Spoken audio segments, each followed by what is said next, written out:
لا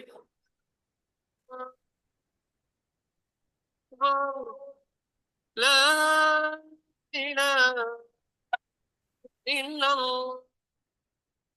الله الله أكبر ولله الحمد. الله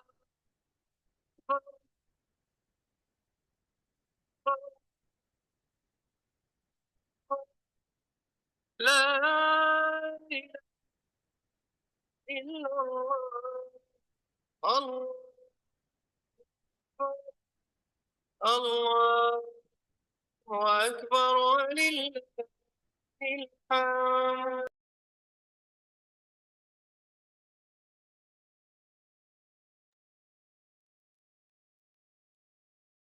اعوذ باللہ من الشیطان الرجیم بسم اللہ الرحمن الرحیم السلام علیکم ورحمۃ اللہ وبرکاتہ۔ امید ہے آپ سب خیر و عافیت سے ہوں گے۔ اللہ سبحانہ و تعالی ہم سب کو اپنی عافیت میں، خیر میں اور ایمان کی بہترین حالت میں رکھے۔ اللہ سبحانہ و تعالی ہم سب سے راضی ہوں، اللہم آمین۔ انشاءاللہ دعا کرتے ہیں۔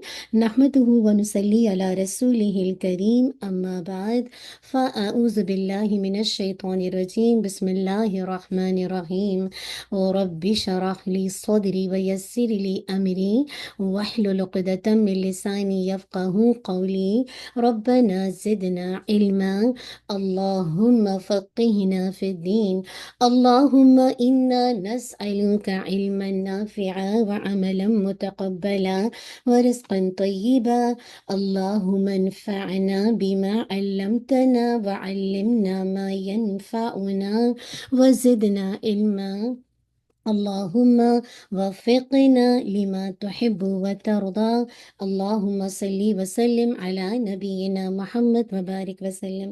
چلیے الحمدللہ رب العالمین، آج ہمارا ڈے 3 ہے۔ ہم سب نے آنے سے پہلے اپنی نیت کو اپنے رب کے لیے خالص کیا ہوگا۔ اللہم اجعل عملی کلہ صالحا واجعلہ لوجہک خالصا ولا تجعل لأحد فیہ شیئا اللہم اصلح نیتنا وذریاتنا وزوجنا وعمالنا واخلاقنا وعاداتنا اللہم آمین۔ الحمدللہ رب العالمین۔ ذی الحج کے 10 ڈیز میں ہم ابراہیم علیہ السلام کی سیرت اسٹیپ بائی اسٹیپ دیکھ رہے ہیں۔ آج ہمارا ڈے 3 ہے، اور کل تک ہم نے دیکھا تھا کہ اللہ تعالی نے کیسے، جسے کہا جائے، ابراہیم علیہ السلام کو ایک بیٹے کی خوشخبری دی، وہ بھی کون سی عمر میں؟ 86 سال کی عمر میں۔ الحمدللہ عام طور پر کیا ہوتا ہے انسانوں کی طرح، یعنی آپ دیکھیں کہ اس عمر میں اولاد کا ہونا پاسبل نہیں ہے، سائنس اس چیز کو نہیں بتاتی، لیکن اللہ تعالیٰ ہر چیز پر قادر ہے نا۔